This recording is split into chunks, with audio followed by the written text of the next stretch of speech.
ನಮಸ್ಕಾರ ವೀಕ್ಷಕರೇ. ಅಜಗಜಾಂತರ ಕತೆ, ಚಿತ್ರಕಥೆ, ಸಂಭಾಷಣೆ, 2 ಹಾಡು ಉಪ್ಪಿಸರೇ ಬರೆಯೋದು ಉಪೇಂದ್ರ ಅವರು. ನಿರ್ದೇಶನ ಮಾತ್ರ ಕಾಶಿನಾಥ್ ಅವರು, ಮ್ಯೂಸಿಕ್ ಹಂಸಲೇಖ ಅವರು. ಒಂದು ಹಾಡು ಹಂಸಲೇಖ ಅವರು ಬರೆದ್ರು, ವಿ ಮನು ಅವರು ಒಂದು ಹಾಡು ಬರೆದ್ರು. ನೋಡಿ, ನಾನು ಗೆಜ್ಜೆನಾದ ಸಿನಿಮಾದು ಒಂದು ಎಕ್ಸಾಂಪಲ್ ಹೇಳಿದ್ದೀನಿ ನಾನು ಆಲ್ರೆಡಿ. ಹಾಗಾಗಿ ಹೇಳ್ತಿದ್ದೀನಿ. ಮತ್ತೊಮ್ಮೆ ನೀವು ಕೆಲವು ಕಮೆಂಟ್ ಹಾಕಿದ್ದೀರಿ, ಶೃಂಗಾರ ಕಾವ್ಯದ ವಿಷಯ ತಗೊಂಡು ಹೇಳಿದ್ದೀರಿ. ಅಲ್ಲಿ ಕ್ಯಾಸೆಟ್ ಕಂಪನಿಯವರು ಆ ರೆಕಾರ್ಡಿಂಗ್ ಟೈಮಲ್ಲೋ ಕಂಪೋಸಿಂಗಲ್ಲೋ ಬರ್ತಾರೆ, ಜಾಸ್ತಿ ಕಂಪೋಸಿಂಗಲ್ಲೇ ಬಂದ್ಬಿಡ್ತಾರೆ. ಸಿನಿಮಾ ಬುಕ್ ಆದ ಕೂಡಲೇ ಬರ್ತಾರೆ. ಯಾರೆಲ್ಲ ಹಾಡು ಬರೀತಾರೆ, ಯಾರೆಲ್ಲ ಹಾಡು ಆಡ್ತಾರೆ ಅಂತ ಲೇಬಲ್ಗೆ ಹೆಸರು ಹಾಕೊಂಡು ಹೋಗ್ಬಿಡ್ತಾರೆ. ಕೊನೆ ಕ್ಷಣದಲ್ಲಿ ಚೇಂಜ್ ಆಗ್ಬೋದು. ಯಾರು ಬರೆಯೋದನ್ನ ಯಾರೋ ಬರೆದಿರ್ತಾರೆ, ಯಾರು ಹಾಡೋದನ್ನ ಯಾರೋ ಹಾಡಿರ್ತಾರೆ. ಆ ಟೈಮಲ್ಲಿ ಕ್ಯಾಸೆಟ್ ಕಂಪನಿಯವ್ರಿಗೆ ಇವ್ರ ಹೆಸರು ಕೊಡಬೇಕು, ಇಲ್ಲ ಅವ್ರು ಬಂದು ತಗೊಂಡೋಗ್ಬೇಕು. ಅದು ಆಗಿರಲ್ಲ. ಹಾಗಾಗಿ ಅದು ಹೆಸರು ಬಿಟ್ಟೋಗಿರುತ್ತೆ. ಅಜಗಜಾಂತರ ಕೂಡ ಹಂಗೆ. ನೀವೆಲ್ಲ ಕಡೆ ನೋಡಿದ್ರೆ ಹಂಸಲೇಖ ಲಿರಿಕ್ಸ್ ಅಂತಲೇ ಇದೆ. ಅಲ್ಲಿ 2 ಹಾಡು ಉಪ್ಪಿಸರೇ ಬರೆದಿರೋದು. ತಟ್ಟೋಣ ತಟ್ಟೋಣ, ಲವ್ ಲವ್ ಲವ್ವ 2 ಹಾಡು ಉಪ್ಪಿಸರ್ ಬರೆಯೋದು. ದೂರದಲ್ಲಿ ಕಾಣೋ ಬೆಟ್ಟ ನುಣ್ಣಗೆ ಅಂತ ಹೇಳೋದು ಮನೋಹರ್ ಸರ್ ಬರೆಯೋದು, ಒಂದು ಒಳ್ಳೆ ಸಾಂಗು. 100 ಗಂಡು ಬಂದರೇನು ಅಂತ ಹೇಳೋದು ಹಂಸಲೇಖ ಬರೆಯೋದು. ಅದು ಆಮೇಲೆ ಬಂದು ಬರೀತಾರೆ ಹಂಸಲೇಖ ಅವರು, ಮೊದಲ ದಿನ ಬರೆದಿಲ್ಲ. ಇಲ್ಲಿ ಆಗೋದು ಇಷ್ಟೇ. ಅದೆಲ್ಲ ನೋಡಿ, ಗಾಯಕರಾಗಿರ್ಬೋದು, ಲಿರಿಕ್ ರೈಟರ್ ಆಗಿರ್ಬೋದು, ಹಂಗೆ ಹೆಸರು ಕೊಡಬೇಕಲ್ಲ ಆ ಆಡಿಯೋ ಕಂಪನಿಯವರಿಗೆ. ಅದಿಬ್ಬರು ಜವಾಬ್ದಾರಿ ಕೂಡ ಆಗುತ್ತೆ.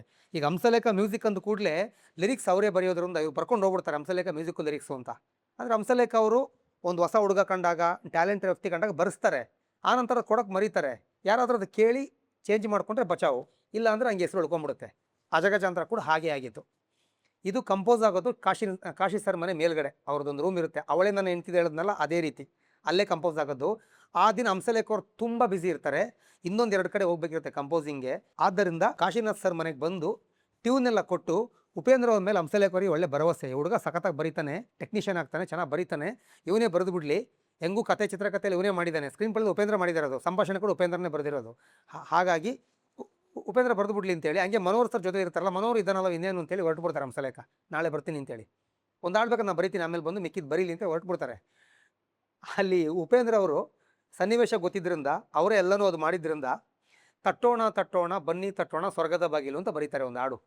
ಕಾಶಿನಾಥ್ ಸರ್ ಸಿಕ್ಕಾಪಟ್ಟೆ ಖುಷಿ ಆಗುತ್ತೆ. ಹೇ ಚೆನ್ನಾಗಿದೆ ಇದು ಅಂತ ಹೇಳ್ತಾರೆ. ಮನೋಹರ್ ಅವರು ಫುಲ್ ಅಪೋಸ್ ಮಾಡ್ತಾರೆ. ಹೇ ಬೇಡ ಬೇಡ, ಇದು ಡೈರೆಕ್ಟಾಗಿ ಹೇಳ್ದಂಗಿದೆ, ಡಬಲ್ ಮೀನಿಂಗಲ್ಲ, ಡೈರೆಕ್ಟಾಗಿ ನೀವು ಹೇಳಿದ್ದೀರಾ, ಇದು ಬೇಡ, ಸುಮ್ಮನೆ ಚೆನ್ನಾಗಿರಲ್ಲ ಅಂತ ಮನೋಹರ್ ಸರು ಸ್ವಲ್ಪ ಆರ್ಗ್ಯಾನಿಕ್ಕಾಗಿ ಯೋಚನೆ ಮಾಡ್ತಾರೆ. ಕಾಶಿನಾಥ್ ಸರ್ ಒಪ್ಪಲ್ಲ. ಚೆನ್ನಾಗಿದೆ ಮನೋಹರ್, ಯಾಕೆ ನೀವೇ ಹಂಗೆ ಥಿಂಕ್ ಮಾಡ್ತೀರಾ, ನಿಮ್ಮ ಮೈಂಡ್ ಯಾಕೆ ಬೇರೆ ಕಡೆ ಹೋಗ್ತಾ ಇದೆ. ತಟ್ಟೋಣ ಅಂದರೆ ಬಾಗಿಲು ತಟ್ಟೋಣ ಆಗುತ್ತೆ, ಕ್ಲಾಪ್ಸ್ ತಟ್ಟೋಣ, ಕ್ಲಾಪ್ಸ್ ಚಪ್ಪಾಳೆ ಹೊಡೆಯೋದಾಗುತ್ತೆ, ಅದೇ ಯಾಕೆ ಅಂತ. ಇಲ್ಲ ಸಾರ್ ಬೇಡ, ಈ ಡೈಲಾಗ್ ಬೇಡ, ಈ ಒಂದು ಲೈನ್ ಬೇಡ ಅಂತಾರೆ. ಇವರು ನಮ್ಮ ಉಪೇಂದ್ರರು ಬಿದ್ದು ಬಿದ್ದು ನಗ್ತಾ ಇರ್ತಾರೆ. ಇದೇ ನಡೆಯೋದಲ್ಲಿ. ಆಗ ಕಾಶಿನಾಥ್ ಅವರು ಅವ್ರ ವೈಫನ್ನ ಕರೀತಾರೆ ಮೇಲ್ಗಡೆ, ಬರ ಮೈಲಿ ಅಂತ ಕರೀತಾರೆ. ಅವ್ರ ವೈಫ್ ಬರ್ತಾರೆ. ತಟ್ಟೋಣ ತಟ್ಟೋಣ ಬನ್ನಿ ತಟ್ಟೋಣ ಅಂದರೆ ಏನು ಅಂತ ಕೇಳ್ತಾರೆ. ಅವ್ರ ವೈಫಿಗೆ ಗೊತ್ತಿರುತ್ತೆ, ಅವ್ರದ್ದೆಲ್ಲ ಆಟಗಳು ಗೊತ್ತಿರುತ್ತೆ, ಡಬಲ್ ಮೀನಿಂಗ್ ಬರೆಯೋದೆಲ್ಲ ಗೊತ್ತಿರುತ್ತಲ್ಲ, ನನ್ನ ಹಸ್ಬೆಂಡ್ ಏನು ಅಂತ ಗೊತ್ತಿರುತ್ತೆ ಅವ್ರಿಗೆ. ಅವರು ನೆಗಾಡ್ಕೊಂಡು ಚಪ್ಪಾಳೆ ತಟ್ಟೋಣ, ಕಿಟಕಿ ತಟ್ಟೋಣ, ಬಾಗಿಲು ತಟ್ಟೋಣ ಅಂತೇಳಿ ಹೇಳ್ತಾರೆ.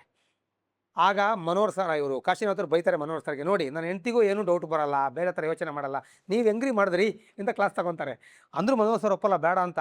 ಕೊನೆಗೆ ಅದೇ ಓಕೆ ಆಗುತ್ತೆ. ಹಂಸಲೇಖ ಬರ್ತಾರೆ ಮಾರನೆ, ಬಿದ್ದು ಬಿದ್ದು ನಗ್ತಾರೆ. ಉಪ್ಪಿನ ಸಿಕ್ಕಾಪಟ್ಟೆ ಖುಷಿ ಪಡ್ತಾರೆ. ಸಖತ್ತಾಗಿ ಬರೀತೀಯ ಕಣೋ, ತುಂಬ ಚೆನ್ನಾಗಿ ಬರೆದಿದ್ಯಾ, ಇದೇ ಇರಲಿ ಅಂತೇಳಿ ಅದನ್ನ ಓಕೆ ಮಾಡ್ತಾರೆ. ಅದನ್ನ STB ಅವರು ಸಖತ್ತಾಗಿ ಕೂಡ ಆಡಿದ್ದಾರೆ. ಅದರಲ್ಲಿ ಎಲ್ಲ ಹಣ್ಣುಗಳ ಹೆಸರು, ಅಲ್ಲಿ ಮಲಗೋಬ ಮಲಗೋಬ ಅಂತ ಹೇಳೋದನ್ನ ಕೂಡ ಕಾಶಿನಾಥ್ ಅವ್ರು ಹೇಳ್ತಾರೆ. ಮಲಗೋಬ ಅಂತ ಬರ್ದವನಲ್ಲ, ಅದು ಡಬಲ್ ಮೀನಿಂಗ್ ಆಗಲ್ವಾ ಅಂತ. ಇಲ್ಲ, ಅದು ಒಂದು ಹಣ್ಣದ ಹೆಸರು, ಅಂದರೆ ಅದೊಂದು ರೂಪ ಇದೆ ಅದಕ್ಕೆ, ಹಣ್ಣು ಅಂತ. ನೀವು ಅದು ಯಾಕೆ ತಪ್ಪು ತಿಳ್ಕೊತೀರಾ, ಇದು ಮಾತ್ರ ಬೇಡ ಅಂತ ಮನೋಹರ್ ಸರ್. ಉಪೇಂದ್ರ ಅವರು ಇರಲಿ ಅಂತ, ಕಾಶಿನಾಥ್ ಅವ್ರು ಇರಲಿ ಅಂತ. ಕೊನೆಗೆ ಅದೇ ಓಕೆ ಆಗುತ್ತೆ, ಇವತ್ತಿಗೂ ಅದೇ ಇದೆ. ಹಾಗಾಗಿ ಉಪೇಂದ್ರ ಬರೀ ಆಡೋದು ಹಿಟ್ ಸಿನಿಮಾ ಇದು. ಕಾಶಿನಾಥ್ ಅವ್ರ ಹಿಟ್ ಲಿಸ್ಟಲ್ಲಿ ಇದು ಕೂಡ ಸೇರಿದೆ. ಒಳ್ಳೆ ಹಾಡುಗಳು, ಒಳ್ಳೆ ಕಾಮಿಡಿ ಸಿನಿಮಾ, ಮೆಸೇಜ್ ಇರೋ ಸಿನಿಮಾ. ಇದ್ರ ಬಗ್ಗೆ ಮನೋಹರ್ ಸರ್ ಹೇಳೋದಕ್ಕೆ ಅವರು ಕೂಡ ನೆನೆಸ್ಕೊಂಡು ನಗ್ತಾ ಇದ್ರು ಫೋನಲ್ಲಿ. ಎಲ್ಲ ಕೇಳ್ಕೊಂಡು ನಿಮಗೆ ಹೇಳಿದೆ. ಈಗ ನೀವು ಎಂಜಾಯ್ ಮಾಡಿರ್ತಾರೆ ಅಂದ್ಕೊಂಡಿದ್ದೀನಿ. ನೀವೀಗ ಅಜಗಜಾಂತರ ಹಾಡುಗಳನ್ನ ಕೇಳಿ ನೀವು ಎಂಜಾಯ್ ಮಾಡಬೇಕು. ಓಕೆನಾ? Thank you.